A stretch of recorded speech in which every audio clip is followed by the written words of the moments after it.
it Trey? Trey, yes, that's correct. Okay. Do you have a question? I just wanted to call in real quick. Yeah, I've seen you guys show a lot, and I wanted to call in particular today. I see you're live. I've heard you guys go on and on about this, and when it comes to talking about the Bible, you guys are just practically illiterate. Really? I've heard what you say, and you guys really don't have any facts at all. Like what? Well, just like anything you've ever said today about the Bible, about, anything that you've ever said about it. Besides, what I'd really like to do is someday I'm going to come down there and punch your fat face in for Jesus. That's what I'm going to do. Really? Do you think that's what Jesus wants you to do? Because yeah, definitely. He's going to come back and he's just going to... Does he want me to turn the other cheek when you do that? I don't know. Yeah. He's going to be real happy. And at least we figured out who was illiterate.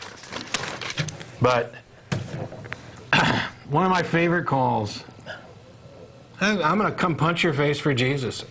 I mean, there's absolutely nothing you could really say in response to that. And honestly, probably the best thing I can do is point out that I don't for a moment think that he represents the majority of Christians out there watching the show, or the majority of God believers out there watching the show, because I have conversations with those people. I have family members who are those people. I have close friends who are those people. We get along just fine. We happen to have a disagreement on whether or not a God exists, and that disagreement gets in the way of discussions about other things which are relevant. Discussing what kind of laws need to be made, what kind of laws shouldn't be made, where do your rights end and my rights begin. This disagreement about God or Christianity or any of those things, it does get in the way, but it doesn't prohibit all progress. I got an email the other day from somebody who said, I downloaded and watched one of your programs. It was the one where Russell and I were discussing conspiracy theories from like David Icke and others, and comparing them to kind of religion and Christianity and how there are some similarities there. And of course he went off about how you guys aren't really open-minded, you're just another cult who are viewing life with your reality tunnel of scientific materialism. And my response was all, I'm assuming you mean, reality tunnel. I'd rather have a reality tunnel filter on my eyes than the fantasy tunnel. I mean, if that's what you're going to do is watch one episode and make a determination about everything about who we are, what we're about, and if you're going to be upset that we ridiculed ridiculous ideas, that we were too mean to people who were perhaps mentally unstable, I'm sorry. Nothing else I could say. Now, if you want to actually have a discussion that requires, well, I don't know, a little bit of knowledge and understanding, but mostly explains what you believe and not just why you believe it, but why you think somebody else should, we're open to that. The phone lines are open here, and if you don't get through on the phone today or don't want to, you can email tv@atheist-community.org. That goes to myself, the folks behind the scenes. Can't promise to answer all of them. However, you know what? Which ones I'm most likely to answer are the ones that want to have an actual discussion.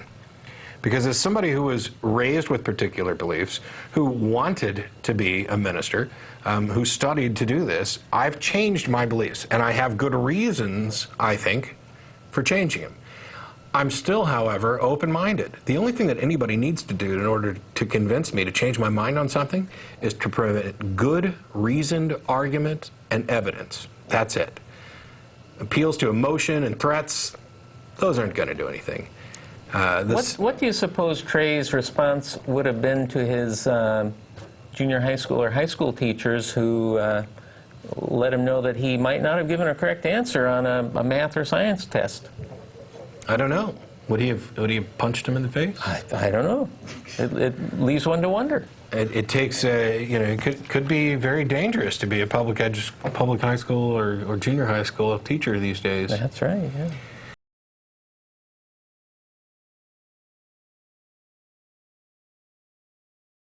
There is no claim of this absolute certainty or knowledge. I don't claim to know that there is no God anywhere.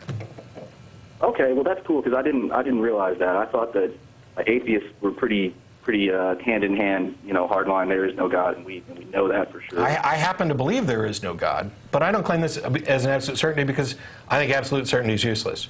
Now, to the degree that we can know anything, I think it is pretty close to knowledge, at least for me. But you admit that that's kind of subjective and certainly at least arguable. Sure.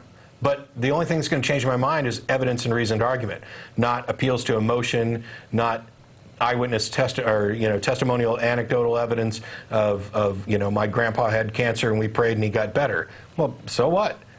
So you're claiming there's a lack of evidence and therefore there's no reason to believe it. Yep.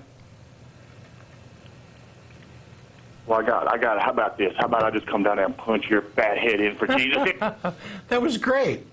I love the fact that you held on, really, for a long time. It was, as long as, I don't mind. We had other prank callers in the past, and as long as there's a good conversation that gets to good points, because, honestly, having that discussion with you, it wasn't for your benefit. I don't have any illusions about whose mind I'm going to change and who I'm not going to change. I'm not going to sit around and argue with my parents, for example, because I don't think there's any likelihood that I'm going to change their mind. The reason we do the show and the reason why I'm happy to have discussions like that with people is because there may be somebody else listening who maybe one little thing I say helps them change their mind or solidify a position. Maybe something you said, apart from the face punching, may have done the same thing. If somebody listens to a discussion like that, participates and actually thinks, if they walk away and their faith is strengthened, okay, I won't be particularly thrilled, but I'll be happy that they actually consider the argument when we're interested in a discussion. And, the fact that you're not so much, and I really didn't bother me.